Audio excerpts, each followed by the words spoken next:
Wonder Warehouse มาสอนทำ Tattoo DIY นะคะเดี๋ยวเรามาเริ่มกันเลยค่ะ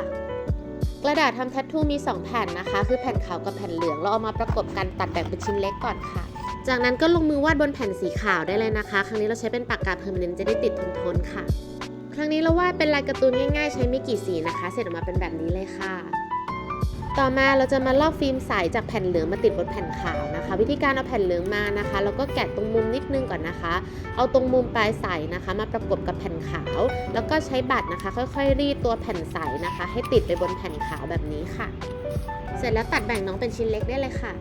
ตอนนี้เราพอมาแทททูติดบนผิวแล้วนะคะเราเอาตัวน้องแทททูมานะคะแล้วก็ลอกแผ่นใสข้างหน้าออกก็คว่ำน้องลงกับผิวนะคะเอาน้ำแจกๆจนชุ่มนะคะแล้วก็แป๊บนึงแล้วก็ดึงกระดาษออกก็จะได้แผ่นแทททูติดกับผิวแบบนี้เลยค่ะแทททูปากกาเพอร์แมเนนต์แบบนี้ติดได้ 2-3 วันเลยนะคะเหมาะกับการทำแจกเพื่อนมากๆเลยนะคะหวังว่าทุกคนจะชอบกันนะคะ